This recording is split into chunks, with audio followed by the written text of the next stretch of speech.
What it feels like owning a Supra.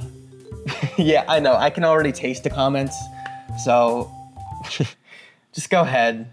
I don't care anymore.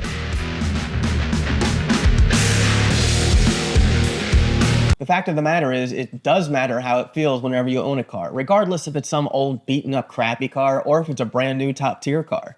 So, hear me out. Yeah. Ooh, let's go.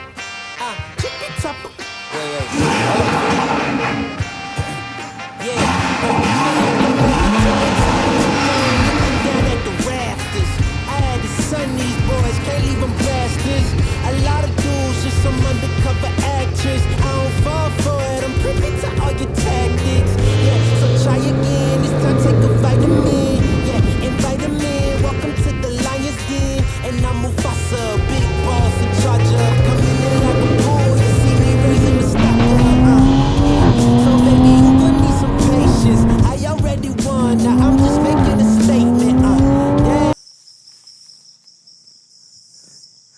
I feel like there's somebody in the woods. Like, I keep hearing footsteps behind me. Yo, could you imagine if Slenderman just came out and abducted me right on 4K? It's probably not 4K because I don't know how to set up my camera for jack. I'm one of those self-unaware guys who say they just bought their car for the driving experience, but in reality, it was also for the status. But if anyone tells you that buying an unreasonable car like this had nothing to do with status, they're lying. In high school, I was obsessed with cars. I would show my friends pictures of cars that I wanted, and they would just laugh at me and tell me to keep dreaming, so I just smiled and stayed quiet. Funny how when someone tells you something isn't possible for you, all you want to do is prove them wrong. You know what I mean?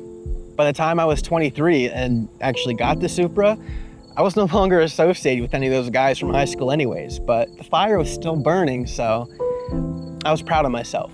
Not in an arrogant way, but in like a screw you guys, look what I did, looky here, I'm better than you now, you miserable bastard. I honestly didn't feel the need to prove anything to them. I mean, in high school, maybe I did, but later I realized if I'm doing things just because they told me I couldn't, they're technically in control of me then. Those bridges are burned, so why would I care what they think? So yeah, it felt pretty dang good to prove them wrong. Oh, they must have felt stupid.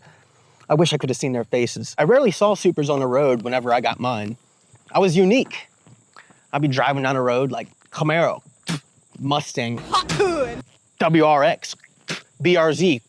I was the man, you know? I was the king of the road. You the man, you the man. People really gave it a lot of attention the first year that I owned it. It was still pretty new, so most people hadn't seen one before. And surprisingly, most of it was positive. Of course, you'd always have some people like, oh, my speed's on you, bro.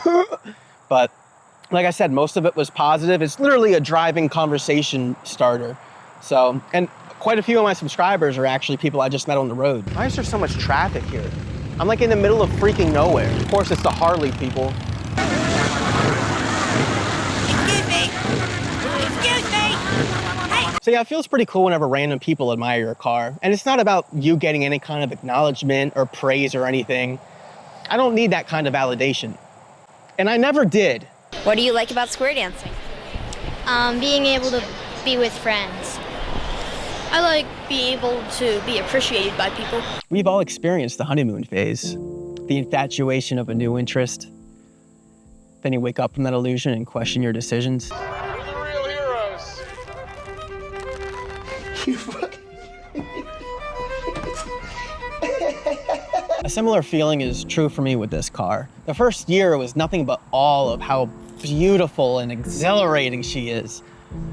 And then I got accustomed to her. I still thought she was pretty and fun to drive, but it just didn't feel special anymore. So then what did I do? I got a tune in a downpipe. And the cycle restarted. She was fun and entertaining again, but it only lasted so long. Now I understand why people are literally addicted to modifying their cars.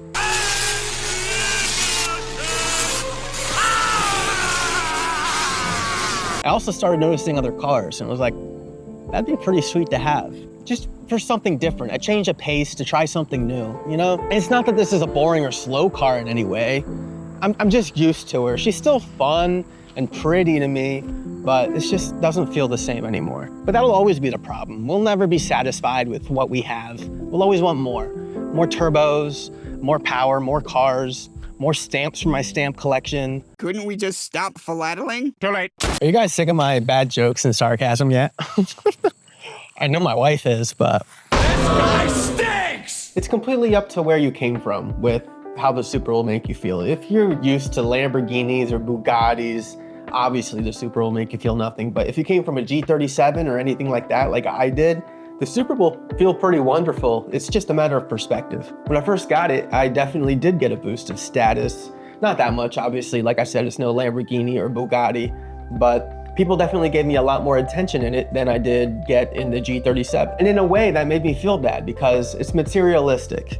And I feel guilty sometimes owning it because I know there's way smarter things and better things I could be doing with the $140,000 that it costs. Liar, liar, plants for hire. I also always feel like people are either judging me because I wasted all this money on a car, or on the other side, I feel like they only want anything to do with me because I have the car. But I don't care if people judge me. And I don't care if they only like me because of my Supra. I don't need to be loved or admired by anyone except for God and myself.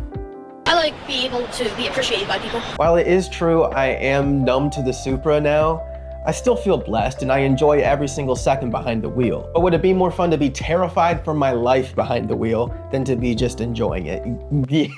Yeah. I want a car that I can't control. I want a car that requires diapers because you get so scared. I want a car with the power of a Koenigsegg, the control of a Viper, the safety of a Mitsubishi while driving it like it's a Mustang.